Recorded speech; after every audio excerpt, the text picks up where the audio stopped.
I don't know, I don't see too many flows of people coming in, so let's start. And welcome everybody to this session on IPv6 in the Asia-Pacific region. My name is Izumi Okutani. I am from JPNIC, a national internet registry in Japan, and I'm also serving as one of the MAG coordinators for the Best Practices Forum on IPv6 for the global IGF.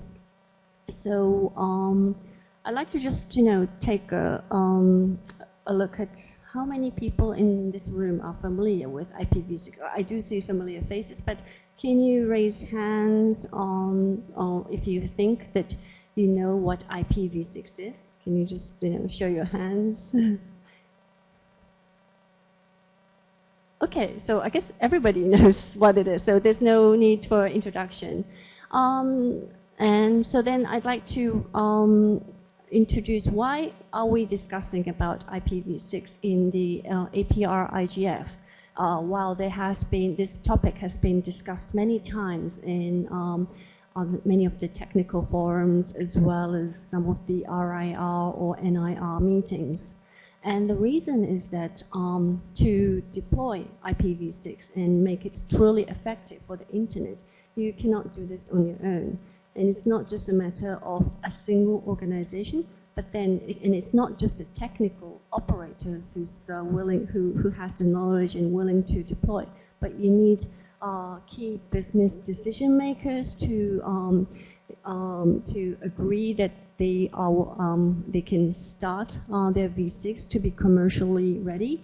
There may be a role where government can play in creating an environment that would encourage V6 adoption in their local country or like in a smaller area.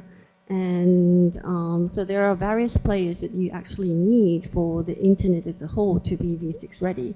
And I think IGF is the perfect platform to have this kind of discussions where we have different players, different stakeholders joining the meeting so that we can discuss what would be the role of different stakeholders can play in encouraging the V6 deployment. So that's the basic introduction. And actually in the global discussions, since last year, from 2015, what's called the Best Practices Forum on this theme has started, exactly for the reasons that I've shared. And we have actually produced a document that describes what are the, collecting the case studies of government measures from different parts of the world that has encouraged V6 deployment, or V6 task force initiatives in different, again, like parts of the world, or what are the lessons learned from private sectors. So that was one output document that was produced in 2015. If you go to the global IGF website and click on the Best Practices Forum IPv6, you can actually confirm this output document from last year. And also this year, in 2016, there's continued work on this theme at the global IGF. But building on last year's work, the focus this year is to study what is the economic element in encouraging V6 deployment, both in terms of looking at it in a bigger picture of how would V6 deployment help in a more development for the ICT industry as a whole, as well as individual business cases for the industry players. So that's what's happening for this year, and we started collecting case studies from different regions. So the cases from our region, the Asia-Pacific region, is strongly encouraged, and anyone is welcome to make a contribution. With this, at this session today, I really would like to focus the perspective from the Asia-Pacific region, and I've invited a panel of speakers sitting on my side. And so I'd like to start first from Paul Wilson from APrIGF, who would give us a view on why is it important for the internet to to be V6 ready. So, Paul, would you be able to give a brief 3 minutes introduction on your view on? Sure, of course. So to introduce myself, I'm Paul Wilson, the head of APrIGF. APrIGF is the IP address registry for Asia Pacific, one of 5 different organisations that exists around the world. It's not non-profit membership organisations with the responsibility to manage and distribute IP addresses, IPv4 and IPv6 addresses in our region. Excuse me. So we're very interested in IPv6. We take our guidance from APrIGF members, and APrIGF members have stressed that they want us to help with IPv6, to help to get our region deploying IPv6. Now, what's the reason? Well, the reason's pretty simple. The early architecture of the internet specified internet addresses, specified a numeric address that was to be used by every device, and every device under that model should have one single unique address for every device on the internet, and that allows those devices to be reached. It allows global connectivity from device to device wherever they are on the internet. So that was actually a very powerful thing at the time, and it's one reason, excuse me, it's one reason for the internet's great success, the fact that it had this global addressing system. But the IP system, IP protocol that was introduced at the time, IPv4, was introduced in 1983, and it allows a total of 4 billion different addresses. So in 1983, that seemed like a lot. No problem at all, this will last forever. But of course, these days we have billions of people on the internet and more billions of devices, and so we don't actually have enough IPv4 addresses to do that. We can't allocate a unique address to every device. It's not possible anymore. So effectively, IPv4 is exhausted. There's no more addresses needed, and no more addresses available, and something else is needed. So this was actually known. It was known that this would happen by about sometime in the early 1990s, and so it was way back then that IPv6 version 6 of the Internet Protocol was developed specifically and mostly to give more address space. So instead of being a 32-bit, 32-digit binary digit number, it's a 128-digit number, which gives 340 billion addresses, which is enough to last the internet, we think, for a long time. We might be proven wrong sometime in future, but at this stage it looks like enough addresses to last effectively forever. Now, so IPv6 has been available for a long time, and it's not yet being used, and I'd like to discuss why not, but perhaps I'll leave that for a bit later in the discussion. You might ask how the internet is still running, though, if IPv4 has been exhausted, and that's because we're using various different technical techniques on the internet to share addresses between collections of devices. So if you're at home and you've got a wireless hub in your house, then that's actually performing, it's not only connecting you, but it's performing the role of what's called a NAT, a network address translator, and it allows the sharing of a single address amongst multiple devices.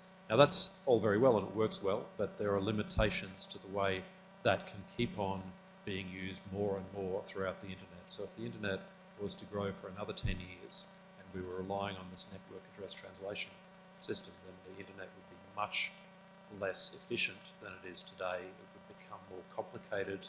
We would lose that critical factor that we started the internet with, which is the ability to connect any one point to any other point. So the final justification then, the key reason for IPv6 is precisely so that we can go on growing the internet for decades to come while restoring that model that allows every point on the internet to connect to every other point on the internet. It's referred to restoring the original internet model. So I'll leave it at that. That's the motivation for IPv6, and there's plenty more to be discussed about how we're doing it, whether we're doing it, when we'll do it, etc., etc.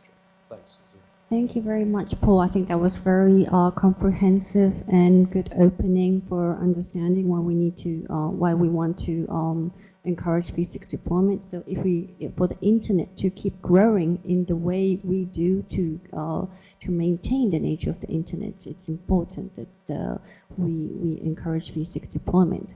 So the next, I'd like to see if people have one or two questions or comments, and if you have any questions or comments on this introduction, please raise your hands. And you would also have other, like, later opportunity to join the discussions as well. Then I'd like to move to Professor Tseng, and he will be sharing the statistics and the measurement on the general deployment, both globally, regionally, and perhaps pick up some of the notable economies on deployment rate. Oh, thank you.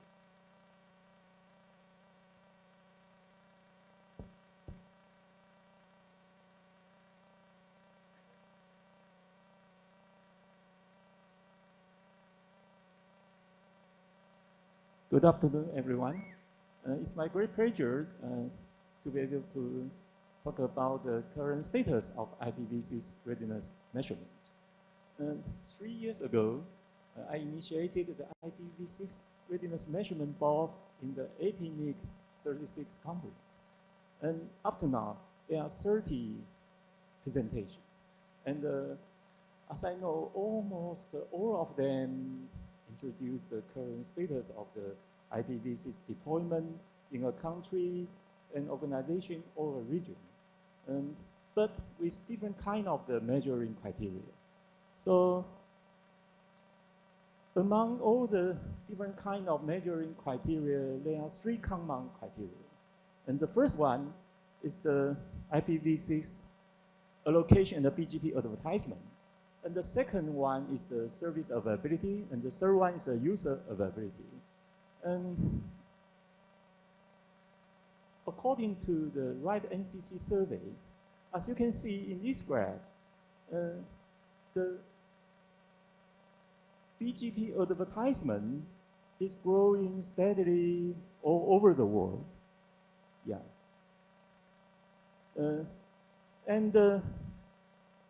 We can find the average, the worldwide average is about 26%. Let's drill down into the data. As you can see, in Asia Pacific region, Japan, Taiwan, Singapore are all above 40%. And Malaysia, New Zealand, Hong Kong, Thailand are above 30%. So next, let me briefly introduce the service availability. The service availability usually includes web service availability, email service availability, and DNS service availability. So at this moment, let me take the example, take the web service availability as an example. So as you can see in this figure, the average of the web service availability of the Alexa top 1 billion websites is about 5.8%. It is quite low, it's quite very low. It means that most of the internet content providers fall behind to provide the IPv6 accessibility. So let's take a look at the Asia Pacific region. So Hong Kong, Singapore, Thailand, Indonesia, India, and Taiwan are above the average. So let's take a look at this figure. If we choose the fixed data size, fixed the sample size, for example, such as 500, so this column is 500. So you can find the service availability, the web service availability are getting higher. Every country for the 500 is higher than the 1 million Alexa websites. So it means the more popular the website, the more the IPv6 accessibility. So let me show you the user availabilities. So it is very hard to measure the user availability, but it can be estimated by calculating the users who can access the popular and the famous websites. For example, Google, YouTube, Facebook, okay, over the IPv6. So as you can see in this graph, the Google user availability has 1% growth, 1% increase every 3 months in last year. So up to now, the average number of the user availability is over 12%. Okay, so let's take a look of the leaderboard. As you can see in this table, most of the European countries, United States, and Japan are in the leaderboard. So, but the Google as well as APrIGF also provide the user availability statistics, but APrIGF use a different way. APrIGF use the data preprocessing method to eliminate the outlier. So they get a weighted average. The weighted average, which is almost half of the Google index. Okay. Let's take a look at Asia Pacific region. According to the APrIGF user availability statistics, as you can see, Japan, Malaysia, Singapore, Australia are above the average. So that's the end. There's the 3 different kind of the common IPv6 readiness measurement criteria. Thank you very much. Thank you. Thank you very much, Professor Chen. I think that really gave us a general picture of V6 readiness per service, as well as comparison with like the overall global and some of the notable economies in the world, within the region, how we're doing compared to the rest of the world. So I think it was actually personally quite encouraging, more than I thought, especially to know that if you actually break down to top 500, the bigger websites with user accessibility, then more ready it is. So that would be quite efficient in terms of like the number of users being able to view V6 website. Maybe I'll open up for 1 or 2 questions again before I move to another speaker on this presentation, if anybody has anything to say. Any comments or questions, observations? If not, again, I think you can actually come back later when we have the open general Q&A sessions. So I'd like to move now for individual case studies per different countries. So we have a speaker from India, Japan, and Korea. So first, from India, Rajesh will be sharing the situation in India.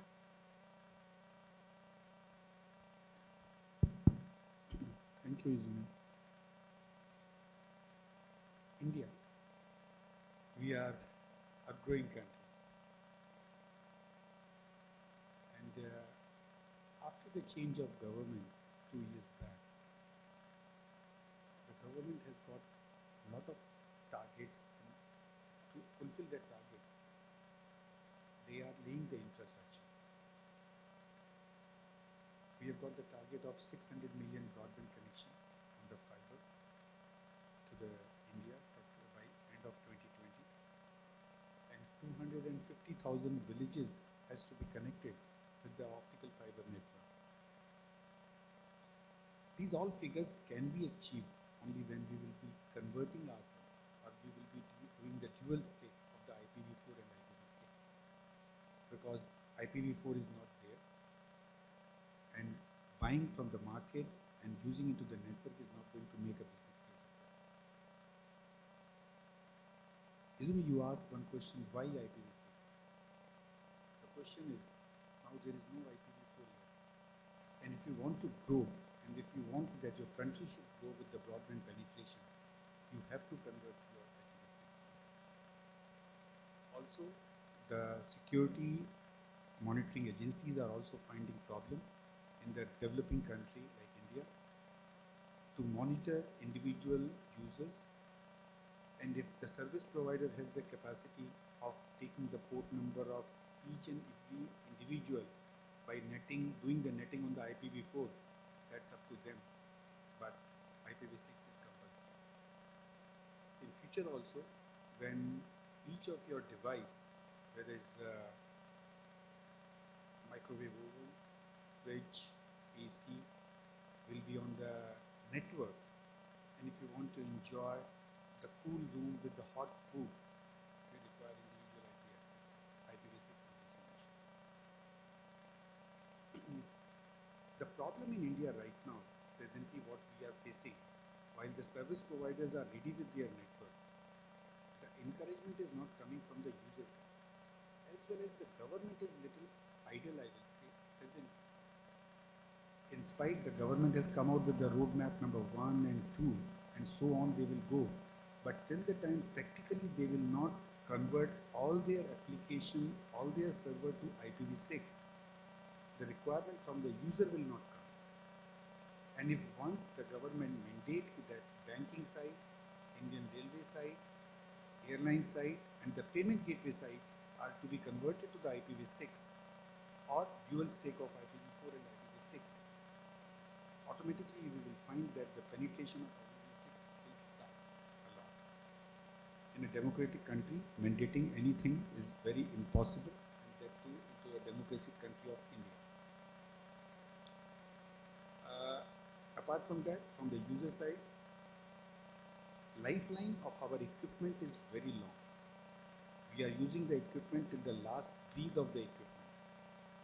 We believe into the maintenance, and when the maintenance guy says that now it is impossible to repair this equipment, then only we change. India has got 65% rural population, and there is a cycle of the equipment. The equipment starts from the metro city, go to the tier 2, tier 3 city, and then the same equipment finally goes to the rural country. That's why the IPv4 cannot be immediately converted to the IPv6 on a slide, because the whole cycle has to change, and when the whole cycle will get changed, automatically the things will get better. Digital India, Make in India, Skill India is in way, and under this program, when we will be achieving towards the 600 million broadband connection, we will be able to get these things. One good thing from the government side is coming, that the smart city project, they are trying to mandate into the IPv6, because this will be an application into the city. 100 smart city has already been adopted, and the government is on way to deploy the smart city project into those 100 cities. And this is the good thing which is coming from the government side, that they are mandating that the smart city will be under the IPv6 project. Apart from that, 2017 is the deadline for all the websites of government, whether it's the e-gov application or the service application, all the website has to be converted mandatorily on the dual stack, IPv4 and IPv6. And same way is with the mandation to the service provider, that from 1st January 2017, you will not allocate IPv4, you will allocate only IPv6, and to the present customer, we have to give the dual stack of IPv4 and IPv6, so that they should also start using IPv6. This is the story, but one I will say not better, mobile network of India is so complicated that till the time the mobile network is not getting converted to the IPv6, we will not be able to see the good things into IPv6. We are the largest mobile network, and we have got one of the largest mobile users into our system, and most of the people are now using the smartphone. Still, some are using the old technology smartphone, which is not compatible with the IPv6. But yeah, slowly, the user perception is changing, and they are coming to the smartphone and the new smartphone. And we hope once the user will be getting ready with the IPv6, the service provider will be forced to convert their network fully to the IPv6. That's the story of India. Rajesh, it was actually the first time I heard the situation in India to this level of detail. So I think you've been really helpful in summarizing the motivation behind it. I think there was a point that Paul mentioned that okay, NATing instead of IPv6 is actually an existing possible solution, but then there are issues around it about how do you actually identify user for law enforcement agencies when it comes to NATing, or when there's large needs to assign IP address for Internet of Things, maybe IPv4 may not be able to accommodate it. And I think you've really listed a good balance of challenges as well as a way forward, in the fact that, well, there are no strong needs for the users, but then you also want to be respectful of the business needs. And then I think you've raised a very interesting point that that may be, I don't know if it's only unique to India, but certainly not a case that I've heard in Japan, where the equipment gets like recycled. So once you use it in like big cities, and it gets redistributed to like rural areas. So even if the cities get upgraded to equipment that's V6 ready, then maybe in urban areas, instead of buying a new equipment, people will be using the legacy V4 based equipment. I think that's an interesting challenge that you face. I think mobile is another area that's, I think that's a common challenge, not just in India, and I believe Billy will be sharing a case of SK Telecom in Korea later. Smart City project, that's another interesting thing. I think one of the European cities that has V6 deployment, I can't remember whether that was Belgium or some other city, but they really have high rate of V6 deployment, and I think that's one of the countries that actually have the V6 for the Smart City project. So thank you for like many insightful information. I'd like to see again if people have any comments or questions from Rajesh's intervention. Any questions or comments from the panelists are also welcome as well if you have any. Anyone?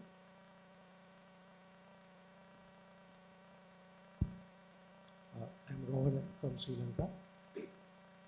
Actually, we have a task force established in Sri Lanka to check the readiness of ISPs on IPv6. It is under the Telecommunication Regulatory Commission, and as Sri Lanka, I work for Sri Lanka, sir, and we are part of that task force. So what we found was most of our ISPs are ready to deploy the IPv6, but the problem is the customer premises equipment, CPEs.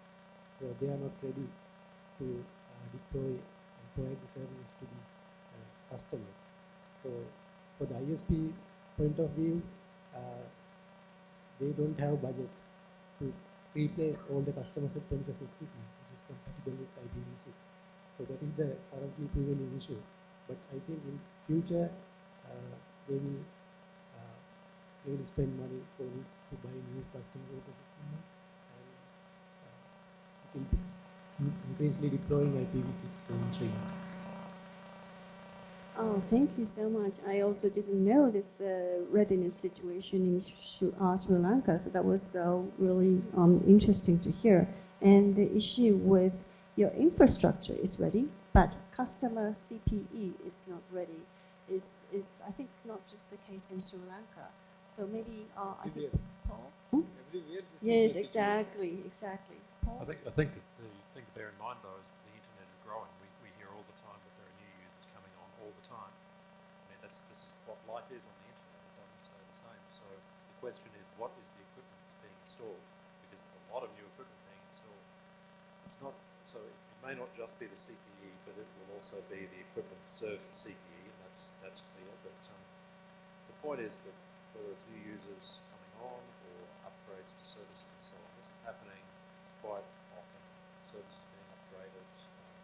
We're going from ADSL to fibre in many cases.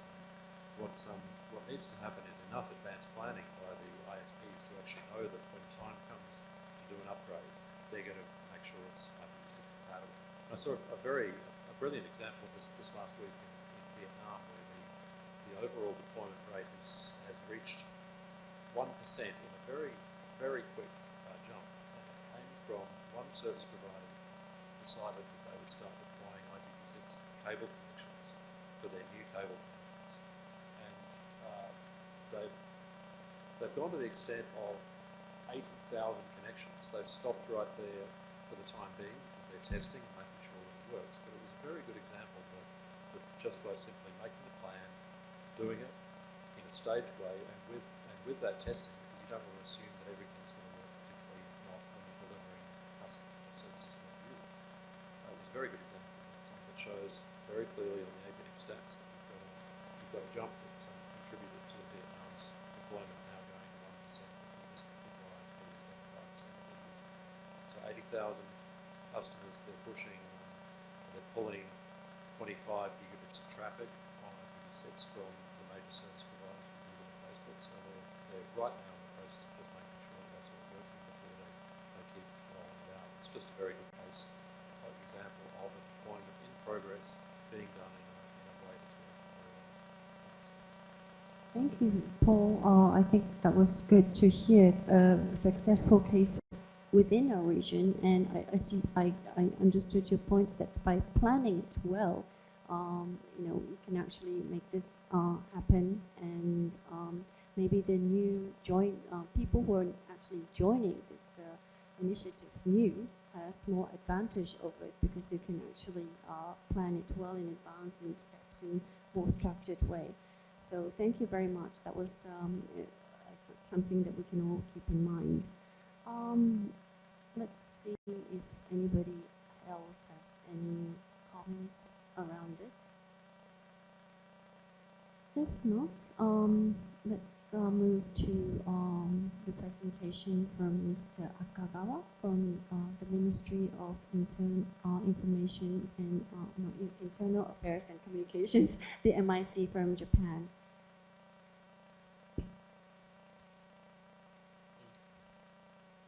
Hello, I'm Dr. Akagawa from Ministry of Internal Affairs and Communications of Japan. I will talk about IPv6 deployment in Japan and our efforts as an example of the role of government.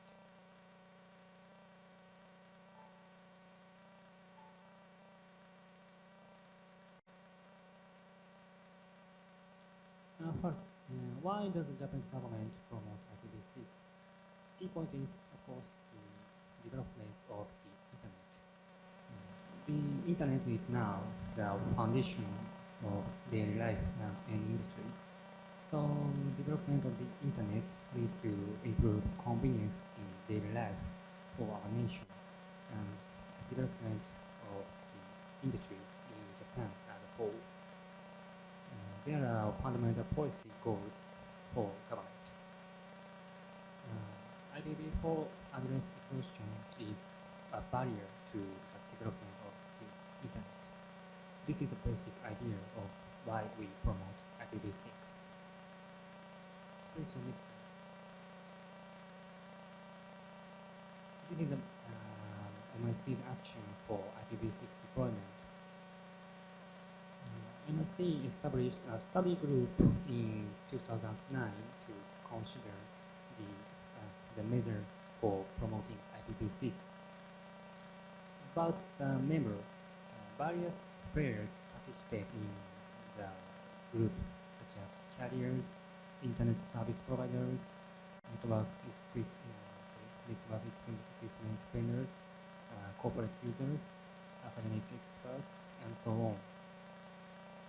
This study group has contributed IPv6 deployment in Japan to discussing the solution to some issues and developing action plans.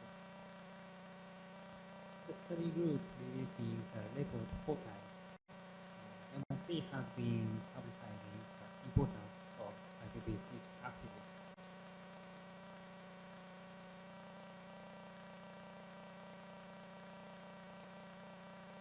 And the study group also conducts follow-up the report by interviewing of each player, such as carriers, about implementation status or reviewing action plans and discussing new issues. These results are published as a progress report. This follow-up process is important in ensuring the effectiveness of the report, because if there are some remaining issues, it was discussed among participants on how they could be addressed. It will be a motivation for players to make progress.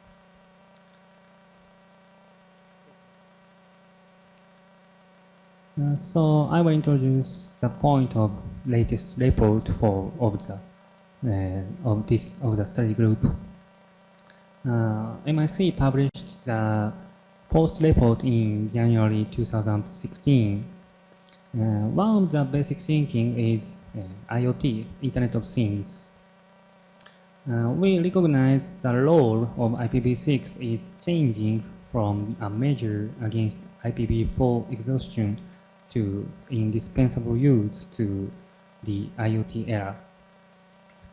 And in IoT era, mobile communication has an important role in directly connecting these devices.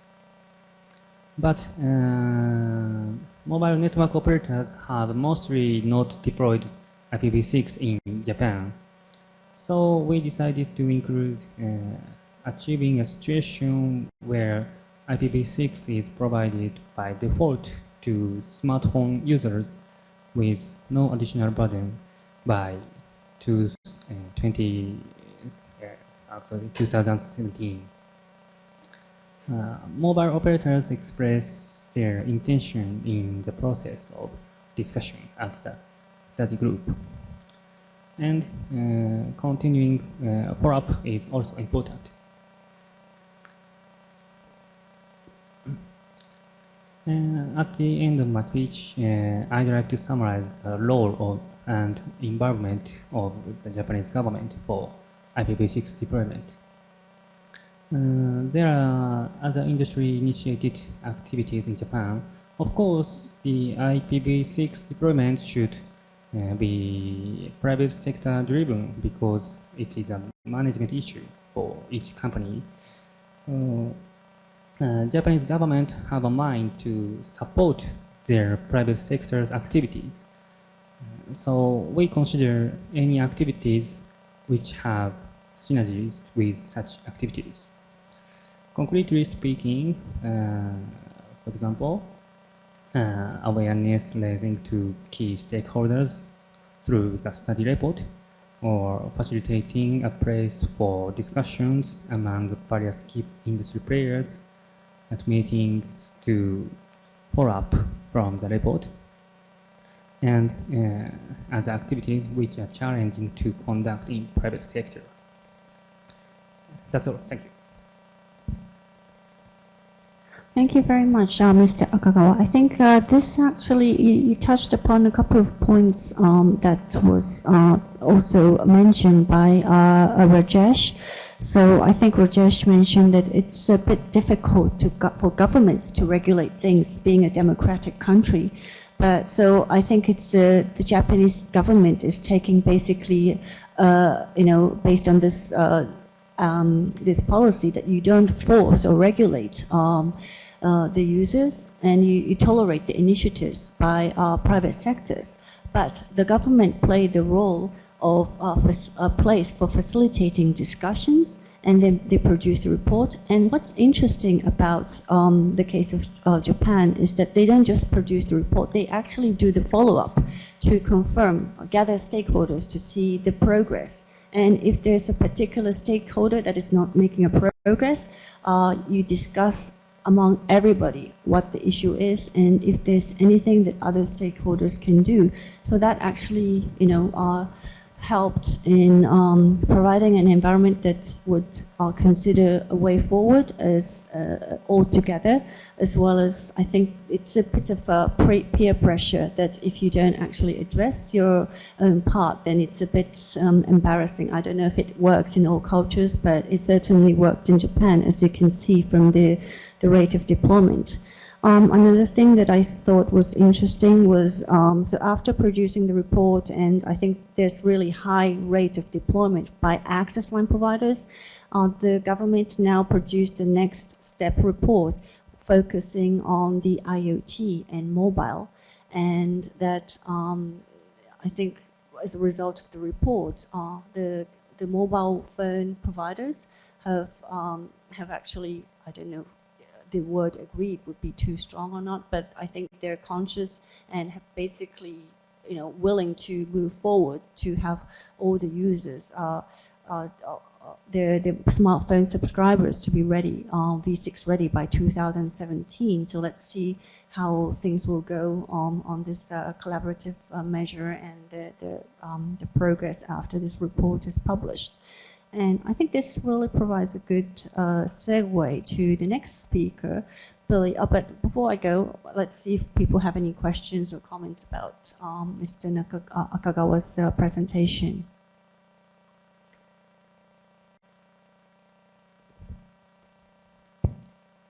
I think that in Japan, you have successfully deployed IPv6, and you may have practical experience running it for past few years. So have you found any IPv6 specific security issues, and how did you overcome them? Very good question. So he will explain in Japanese, so I can translate.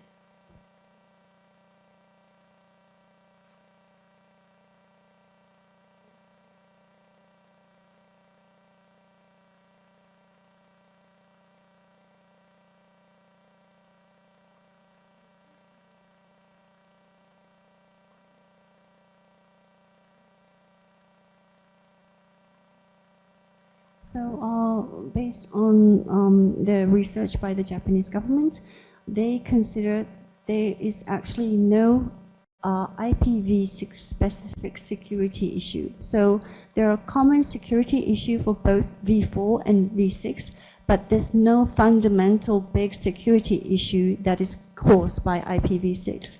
And of course, there are some products that is not ready in IPv6 in certain security features, but many of the products are today IPv6 ready, and so they don't think that certain products not being ready for IPv6 for security, it will be a big enough barrier for deployment. And I think the Japanese, just switching my hat to as someone from Japan, I think the Japanese government also provided some experiments and published a report on security testing for IPv6 in collaboration with a public sector, and this is published on the website. Maybe it's only in Japanese. Is it available? Okay, unfortunately it's only in Japanese, but I don't know, maybe you can use a Google translation or something. So if you're interested, please feel free to reach out to Mr. Nakagawa. Myself, we can share the URL, and maybe you can translate it in English or your own language. So that was a very good question. Thank you. Anyone else? If not, then let's go to Billy. Billy Chun from KISA. Thank you, Izumi. My name is Billy with the Korea Internet and Security Agency. We are working with very closely with the Korean government. I'm SIP in the area of internet promotion and information security, and also IPv6 is a part, one of the important issues we're following up. So I'm here to share general pictures where we are standing in terms of IPv6, and also we attended a RIPE NCC meeting, and we met major ISPs from European region, and we did some comparative research, and I want to share the findings that is important to share with you. So first, let me tell you a little bit about general picture of our status, basic status. V6 was introduced in 1995, and we started early, actually, relatively early. The first IPv6 allocation to Korea was made in 1999. It's for research network, and currently Korea has a fairly good amount of IPv6 address. We have more than about 5,000/32 addresses, which is quite enough for next generations, I believe. And however, in terms of actual usage, we have kept quite a low profile. Regardless, our multifaceted efforts to deploy IPv6 for the last years. And this morning, I checked Google website and IPv6 usage website, and it shows Korea it turned out the result Korea's usage is 3.58%, which is not much figure, but in terms of IPv6, I think it tells we just take off fly. And also one thing notable is that I can find the surge of IPv6 usage in 2014. So let me. So here I want to tell you more about what has been done, what was our effort behind these figures. From first the public sector, the Korean government and KISA, we set up a 3-year plan to support IPv6 transition at national scale. And as other government does, the Korean government made, from policy side, we also made all government ministries procure IPv6 compatible equipments by law since 2014. And also the government exempted the income and corporate tax in IPv6 equipment purchase. That's 3% for large companies and 7% for SMEs. And also, we are recommending ISPs and CSPs to deploy IPv6 on their commercial services, while we just focused on changing IPv4 legacy equipments to IPv6 compatible equipments. We're trying to more practical these days. And Korea, KISA is also operating IPv6 deployment support center since 2014. Through this center, KISA is providing a help desk service and trainings, and also a testbed for IPv6 transition. Especially with the testbed, we are planning to upgrade the testbed to the level of where security vulnerabilities can be tested. And we also host IPv6 workshops and also publish guidelines to share technical and managerial know-hows. This is highlighted things that has made from public sector. And now I would like to tell you a little bit more about private sector. Like as you mentioned, in the mobile, SKT, that's the first ISP which deployed IPv6 on their commercial services. They deployed IPv6 on the voice and data of commercial LTE networks in September 2014.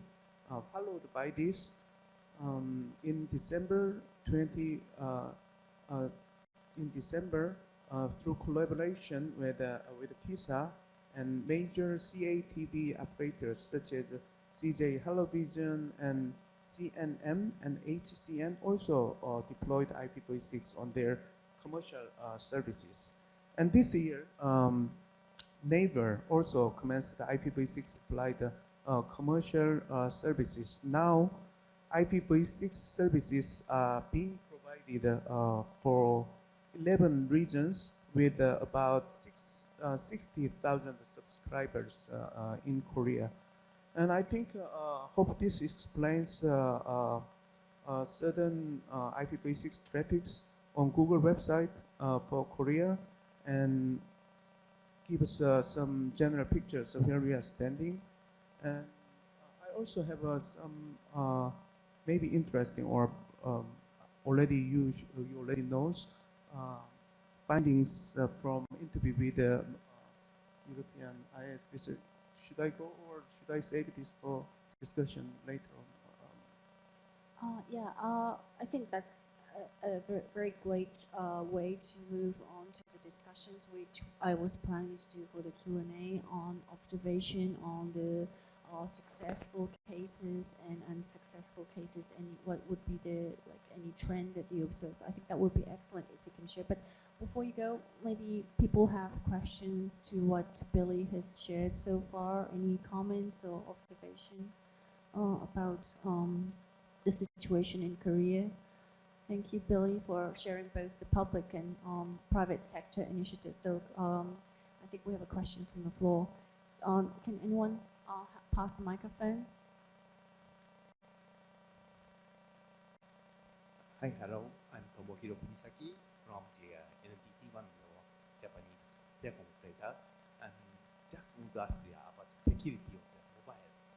So, in Japan case, the wired ISP, CPE has a firewall function and block the attack to the devices. But in the mobile case, the smartphone will be connected directly to the internet. So in the SK Telecom case, how the security is, how secure their devices? Is there any firewall or something like that in the network? Or I just want to ask the security about the mobile device. That's the question I don't want to get because I'm policy side. I don't have such expertise in technical area. But like I said, KISA is operating testbed, and I think there we study on those problems. But I cannot give you details. I mean, cannot give detailed explanation for that. Okay, so if you have any, please let me know. Yes. I will probably let you know the right contact for that. Yes. Yeah, thank you so much. Thank you for the question. I think that was an interesting observation that there may be additional security consideration needed on the end user connection side compared to connection with the CPE, because users will be using their smartphone, mobile to connect to the V6 internet, which may not have the same functionality as the CPE. So yeah, I think it would be useful if well, it might be a bit sensitive, but individually can share know-how that might be very helpful. So thank you for this question. Yeah, I think it was interesting how Neighbor, that's a big application service provider. Yes, content provider. Oh, content first, in the terms of size, yes. First, content provider. Okay, yeah. So we hear a lot from the global players that their contents are V6 ready, but I don't hear much from localized content service providers that they are V6 ready. So I think it would be, that's an interesting case to share. And I think if this something can be shared for the global IGF best practices, I think that would be like a case, good example case for others, not just within the region, but then globally as well, if they don't mind sharing the motivation behind it. So thank you, Billy. And so if there are no other comments or questions, I think we can move to the discussions part, where I'd like to have discussions with everybody here, not just the panelists, on from the presentations or from your own experience and observations, do you see any commonalities in trend on the successful or unsuccessful cases in V6 deployment? What do you see as the remaining challenges, and how can we address them? I think some of them have been already touched through the Q&As. And what are the roles that different stakeholders can play? So I think, sorry, did you want to make a comment? I'll go to you, Billy, for sure. Okay, thank you very much for the very informative presentation. This is Zakir. I am from a country which is not having very good statistics in terms of IPv6. Yes, Pakistan, PAL. You see, it is very interesting. But interestingly, when you are sitting in a forum in Taipei that is all about IPv6, and you all of a sudden you see you yourself are not an IPv6 network. I just did the test and we are on IPv6, IPv4 here. As we just saw that, I mean, the commonalities about and the trends about IPv6 deployments, and certain parts of the world are not doing very good in terms of IPv6 deployment. What I have seen in my observation is that probably is because the end user is least interested in if he or she is on IPv6 or IPv4, because what they need is good, fast and reliable internet connectivity. So probably that is one of the major reason of the slow deployment in countries like India, Pakistan or Bangladesh, and on top of that the equipment as well. I mean, I've been in working in the telecommunications industry, and there is a similar problem in telecom deployment or internet deployment or access as well. I mean, there have been operators using access technologies like CDMA or WiMAX or ADSL or you see GSM or 3G or 4G or LTE. What the end user needs is fast and high and speedy bandwidth, and they don't care if it's CDMA 450 or if it is WiMAX or ADSL, right? So I mean, there are international regulations and restrictions from institutions like ITU that, I mean, countries actually have to utilize some certain funds which they call universal services obligations, which are being used for deploying telecommunication networks in the rural and remote areas, so as to make sure that everybody gets equal access to internet. So do you feel the need for such an initiative? Maybe probably Paul can comment on this. The need for such an initiative that I mean, governments or organizations like APrIGF should give rise to such an initiative whereby funds like USOs are utilized, I mean, specified, and governments and regulatory bodies ensure, I mean, that ISPs should contribute to these funds, and then those funds should be used for deploying IPv6 in these markets, because in majority of the markets across the globe, the internet industries with the private sector, and their eyes are always on their return on investment and their economies of scale and stuff like that. So I mean, they don't see literally they don't see any financial gain after moving to IPv6 financial gain, right? But they are always reluctant to investing on infrastructure on IPv6 and stuff like that. So funds like USOs might be contribute to shoot on the IPv6 numbers, Plus, as Rajesh was mentioning, 600 million target of broadband. I mean, that's huge, almost twice the population of United States. So if we probably are able to, having at least 50% of these new broadband connection in India on IPv6, so that will be, an exponential growth in IPv6 numbers. So might be these things can be, tackled from policy and regulatory point of view more than talking directly to the end user or to the network owner. Zakir Saab very rightly pointed out that the customer needs the fast internet and reliable internet. But at the same time, the customer needs a lot of new applications also. And when they will be seeking the new application, automatically sometime they have to change. Like earlier we were using the feature phone. The moment smartphone came, we adopted the smartphone because the smartphone was very close to our lifeline. The same way, IPv4 will require to be changed to the IPv6 when at your home you will be putting a lot of devices and you will be demanding from the service provider that I want the IP address for those devices to run, and that to a real IP address, no netting. Then automatically you have to change your CPE at that time. You cannot rely on the service provider only that he or she should invest into the network of the CPE also. Because my duty is to provide you the internet. And if you want to use internet for your daily life, for your all the devices, then you have to invest from your side also. So this is the thing. Regarding the penetration, I already told that we don't have any IPv4 and the new network is coming, and 600 million broadband can be achieved only on the IPv6, not on IPv4 at all, because our law enforcement agency is very clear that now 2017 onwards, they want the IP detailed record of every user. And if you will be doing netting, then it will be a responsibility of the service provider to provide the port of each and every individual.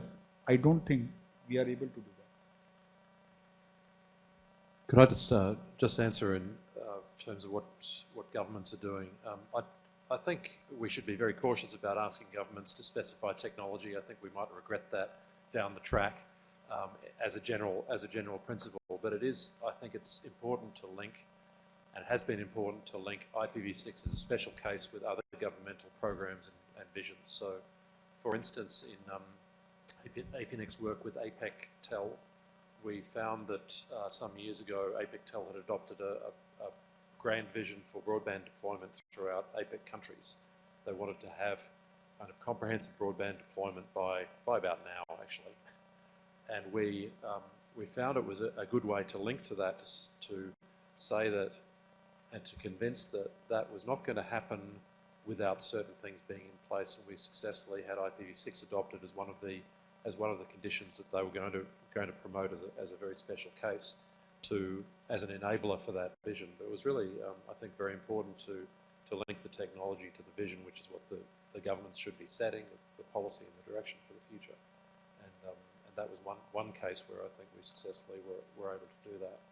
What I understood from a visit to Vietnam last week was the government has taken a carrot approach and not a stick approach, and they're one case where right now there actually are tax incentives for IPv6, in that IPv6 has been categorized as being a member of one class of special technologies that receive,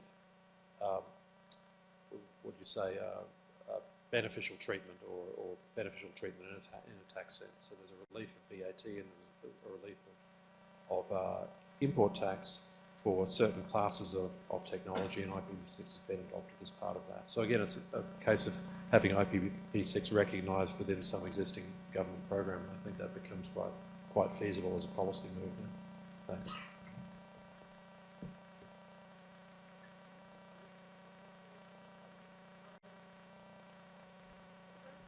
The speaker from Thailand, and then afterwards we go to you, Kenny. Yes, Vanawit Akabut from Thailand. I speak on the capacity of the GACS rideshare. Just to update, during the policy forums in Helsinki, ICANN 56, ESAC, ESAC is the security and stability advisor of of ICANN come to GAC. If you're interested, you can search the words like SAC 79. It's the paper related to the nature of changing IPv6. It provides a very good executive summary. So I think they brief the government what are the implications if you let the industry decide whether they go V6 or not. They raise the three simple things for the government that don't know anything. I agree with Paul. But they raise the public concern. For example, on the application designer, problems that we create if we not go to the V6. The law enforcement and forensics that you already mentioned is the concern for the government too. The last one is the data retention policy. We create a huge cost that finally push back to the end user. They give a very good advice on advisory points and provide recommendation. I'm responsible for making the report back to 184 countries we have to coming up with the recommend public policy standpoints that whether how GAC react to this. So there's some movement on the government to help the industry, and it seems to me that I'm trying to find the financial justification for them to go on, or you have to use this kind of peer to control. But I do see that I might need to have a public policy standpoint for every government, which direction will go for V6, and I'll keep you updated.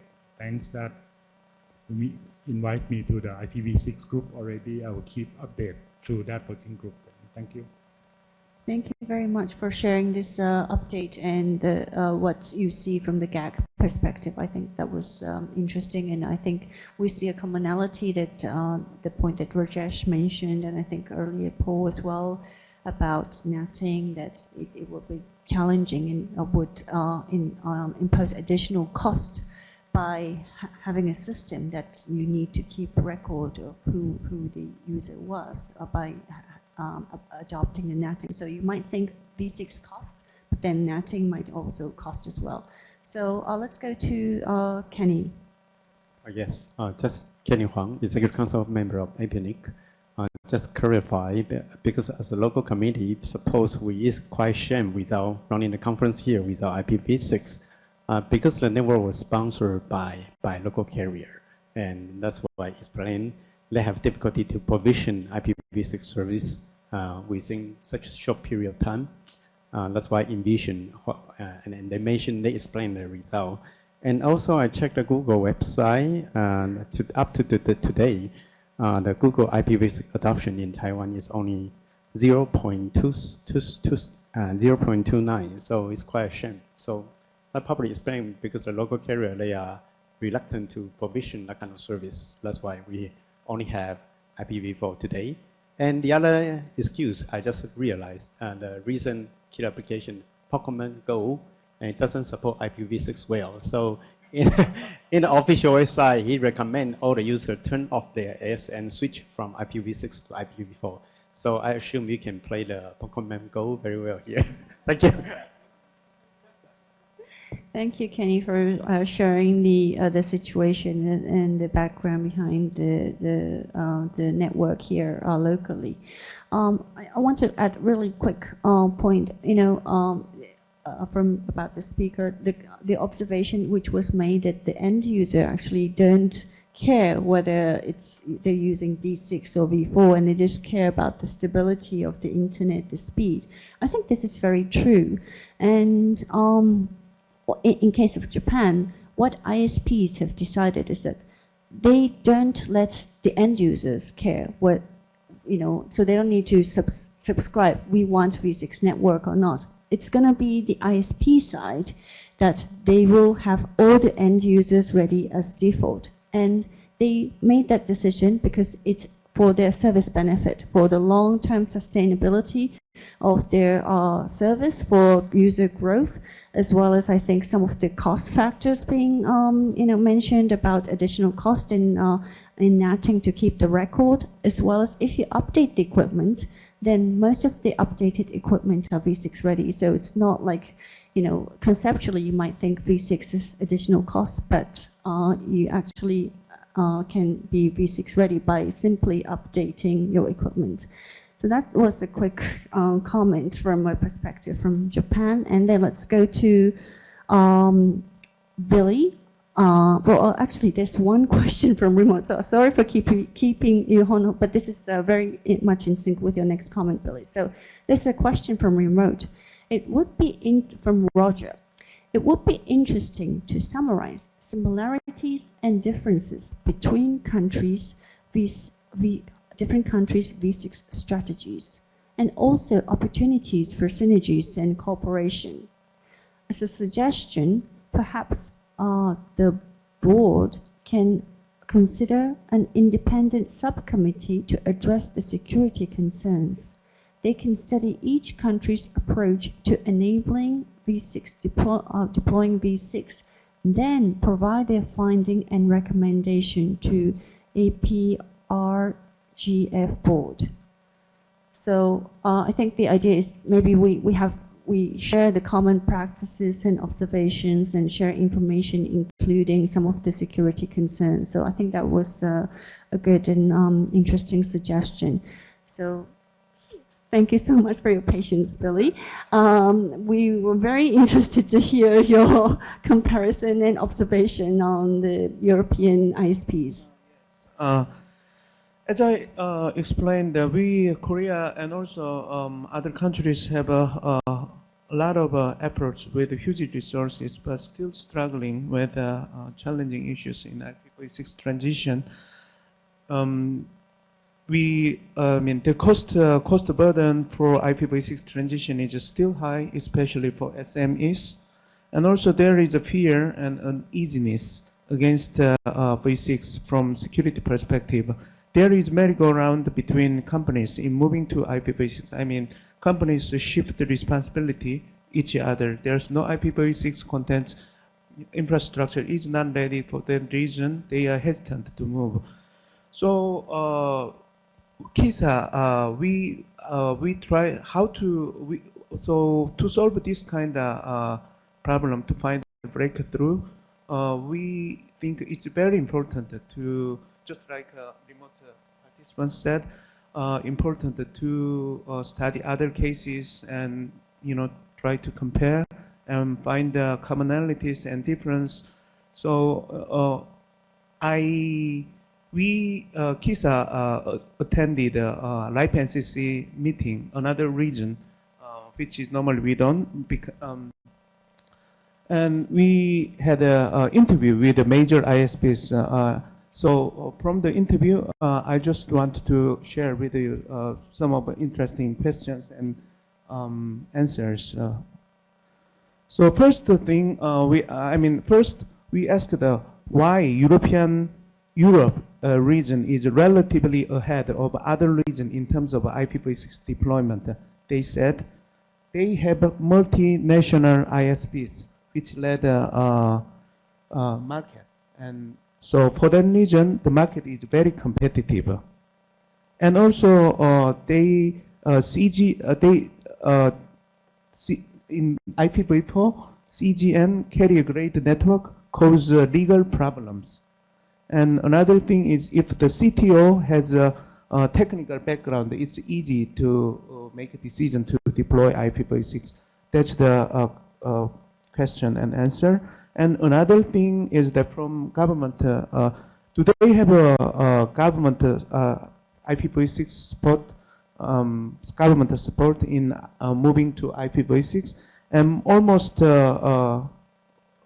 they said they don't have much, almost none. And even there is, they think it's not effective. However, if there's cases like if local government start a smart city project like a huge, and there if they need IPv6 is needed, then it would be more efficient. So I think probably indirect approach would be needed. And also another thing is that they mentioned is that network operators group NOC activity was very active, lively discussions and sort of volunteering volunteers. They have so many volunteers in terms of NOC activity. And we also asked, is there any benefit from IPv6 deployment? They said, no, there's none from short-term view, but there is a very, it was kind of interesting. I mean, one of the interesting answer is that after, one of ISP answered that after IPv6 complete adoption, they can sell IPv4 at high cost because this, they said that it's kind of investment. And they said so, and they also we also asked if there's any difficulties, like additional difficulties with the IPv6 network from security perspective and operation. They said most of them said it's same as IPv4 network. And also another, what is challenge then? We asked, and they said legacy equipment challenge. Changing legacy equipment is a big challenge, especially in the fixed line. CPE equipments are too many, and it's costly to change. And last thing we asked is that what is the main factor to influence on IPv6 measurement index? It's like in Google measurement site, and they said if there's one monolithic ISP which has more than 30% device, and then this ISP allocate IPv6 as default, so then the graph goes up, skyrocketing. So they are from Belgium and Greece. So we concluded that probably we need to encourage to have encourage more discussion in the network operators groups, and also maybe we need some. We should leave more to market. Should be more like a market driven, not government driven. Maybe government, it's time to step back one step and probably support. That's what we found in general. Thank you. Thank you so much, Billy. I think that was really comprehensive and useful observation. Many of them also matched with the discussions and points being raised here, such as I think, well, like for example, in terms of security, I think you would think that there may be additional security issues in IPv6, but then it's basically the same with IPv4. The issue with legacy equipment, especially on the CPE for end user, I think that's a common issue being shared here as well. I don't know if we can actually think of a way forward rather than keep on growing the network, and as we actually have all the new network, the legacy equipment will no longer exist, and it will not even be a legacy or not. This may be something that if people have any good way around that you found, it would be useful to maybe share the experiences. And I think your final sort of like summary observation that leave it to the market it's very much consistent with the points that Rajesh made, and also with the case of the Japanese government that they leave it to the private sector initiative, and they just play the role of facilitating the discussions. And I think you really raised a new point about the network operators group. They were actually played a big role in awareness raising and also motivating the technical people. And then they actually also pushed companies to be V6 ready. And that's certainly the case in Japan as well. We have what's called JPNIC with over 500 participants, and we do have active technical communities. So I think this collaboration with this active technical community existing, and then with having a place for discussion, sort of like worked as a synergy. Rajesh, you wanted to make a comment? Oh yeah, in terms of NOC activity, we interviewed ISPs from Europe and countries with a high IPv6 deployment. They all have the NOC. Like Belgium, they have a BENOG, and Swiss has a SWINOG, Germany DENOG, Greece has a GRNOG. I just wanted to supplement. Thank you so much. I think that doesn't get too highlighted in this kind of forum, like Internet Governance Forum, but I think that's really good observation. So thank you, Billy, and hopefully this sort of addresses part of the question and suggestion from the remote participant, Roger. So if you have any additional questions, feel free to make a comment on the chat, and thanks very much, Roger, for your input remotely. And let's go to Rajesh. Izumi, the difference between the Europe and the Asian Pacific is, first of all, the purchasing power of the European country and the population. That's why their percentage grows like this. But if we compare it with the population of our region, then we are also growing, but our percentage is not being visible so clearly. So if we compare both the things, still Asian Pacific countries are doing very fine.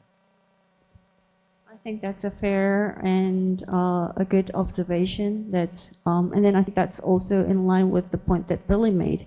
Maybe some of the countries, they have a large, maybe the country itself is relatively like small in population compared to some of the countries or economies in the Asia Pacific. And then if like a big ISP becomes V6 ready, then it really, V6 takes up. Whereas, in big countries in Asia, maybe there's more competition, and it's not just simple as like one ISP adopting V6 and then the V6 deployment rate raises. So it would be good if we can compare like regional differences, and it's certainly something that V6 Best Practices Forum this year would like to analyze and make observations. And I really encourage those of you here to provide your contribution to this global forum as well from the Asian perspective. And I think you raised an interesting point about the smart city. So that might also, having governments having smart city to be V6 ready, that might be a drive for encouraging V6 deployment and matches with the situation in, did you say Belgium? But, well, one of the European countries in any case. So thank you so much. I think we have a question or comment from the floor.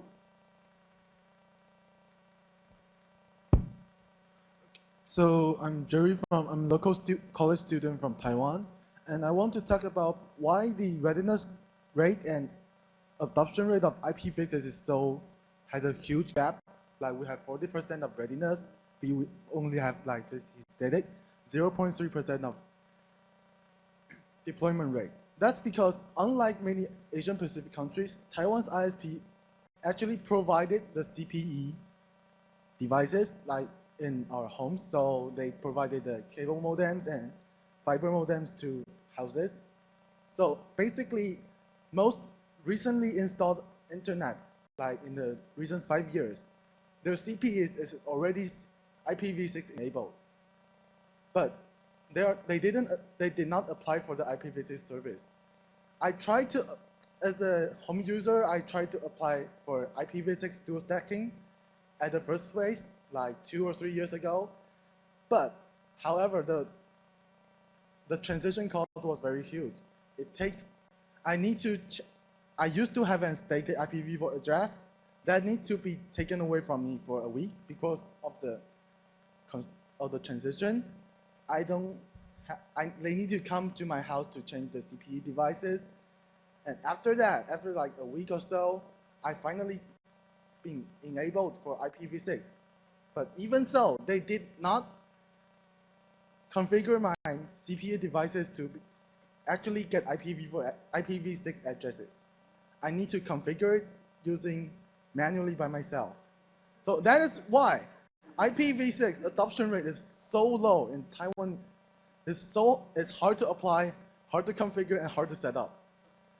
And for academia, I study in a national university. I won't state the name here, but we cannot apply for IPv6 addresses in dormitories and labs, even though we have a /40 prefix for our school. So that's why the adoption rate is so low. And I also have a question for Mr. Chen. What are the government going to do, like to improve the adoption rate, like to spread it more to the normal customers, like on the CHT or what?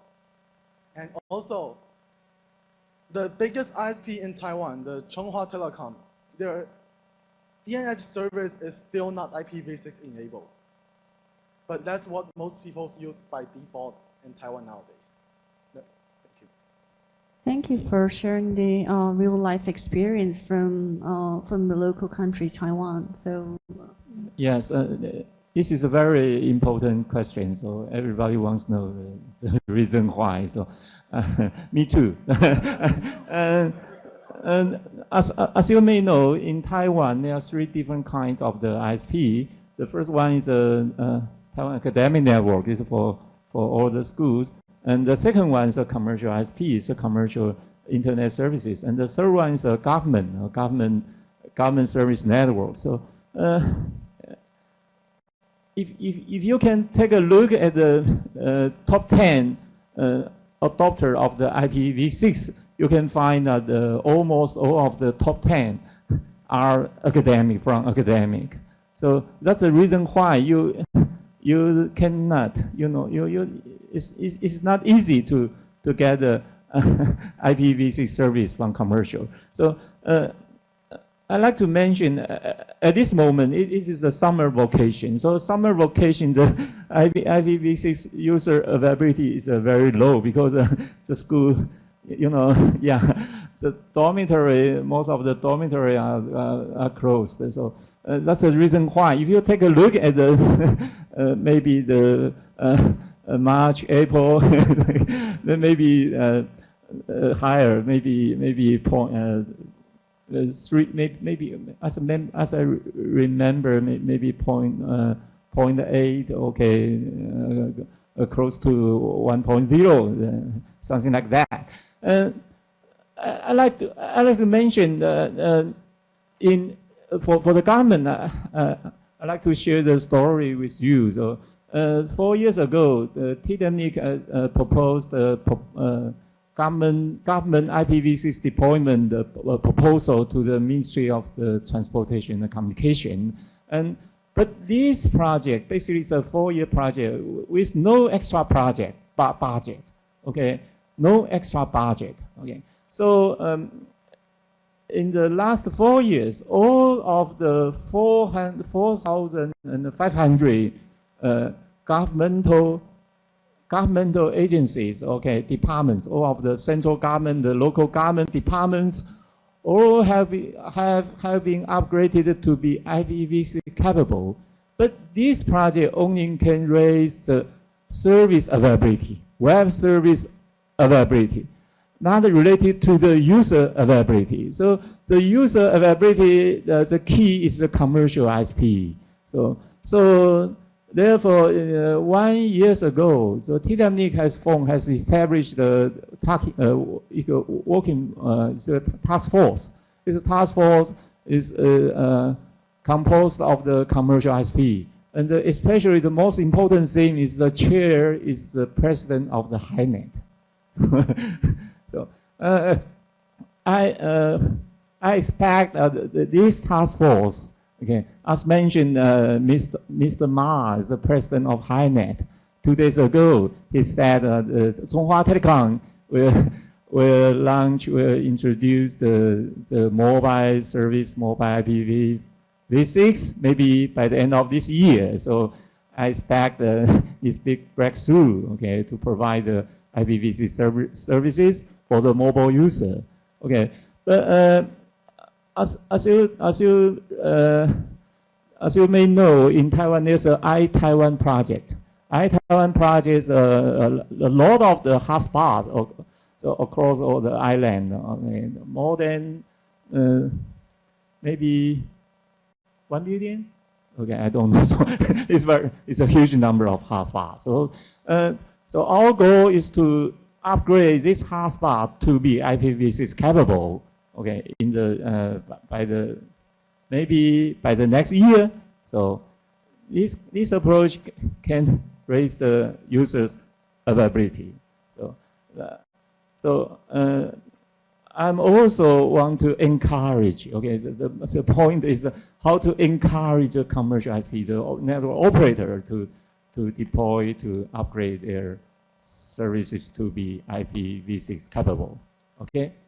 Thank you very much. I think it was really good to hear the question from the local and then hearing, you know, what's being done locally here in Taiwan. And we are actually running short of time. So did you want to make three sentences? Yeah, sure. Actually, every household have fiber to their building or fiber to their house has already be IPv6 readiness, but it's hard to get IPv6 enabled. Mm-hmm. So the ISP has already done the part. It's just that they didn't advertise that you cannot apply for IPv6, and it's hard to apply for it. Yeah, I understood your point very well. So even though like service-wise, infrastructure-wise, it's ready, but then it's very complicated and difficult for users to apply to IPv6, is your point, right? So I think this may be something that, you know, ISP, I think Paul has mentioned that like pre-planning and strategically might actually help a lot in deployment, and it might be something that ISPs in different parts of the world can actually keep a note that, you know, it's not just technically, but then procedurally applying for service, make it easier for people, you know, users to apply without too many hurdles, or like, you know, even make it a default without users having to apply to it. That might be something that, you know, ISPs can consider. So I think we're actually running to the close to the hour, but okay, let's go to one more person from the floor, and then I'd like to wrap up with possibly, if like any of the panelists wants to have like one last word, then I open this up and then we'll close the session. So thank you.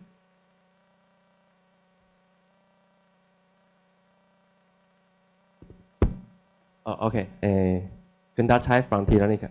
As I know, the DNS server from HiNet is dual stack ready and enabled. So you can check the DNS.HiNet.net. Yeah, it's IPv6 ready. Okay. Thank you for that piece of information. So there is ISP in Taiwan, HiNet, that is V6 ready, and you can actually check. So is there anybody from the panel who would like to, like, you know, say one last word to wrap it up? Anything that you actually missed to say, or yeah, Paul?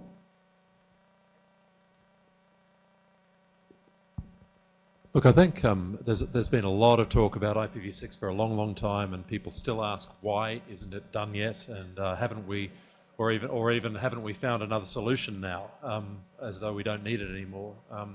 It's really important to understand that times are changing now because of the exhaustion of IPv4, that V6 is being deployed in huge numbers around the world. There really is no excuse for not deploying it. There's no case for saying it's not secure, it's not ready.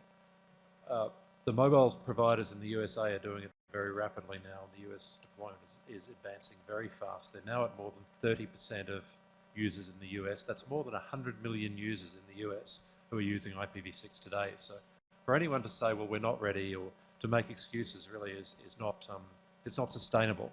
It doesn't mean everyone has to deploy it tomorrow or immediately, because these things need planning, as I said, and although it's urgent, it needs to be planned and done correctly. But I just think it's very important for us to understand that this can be done now.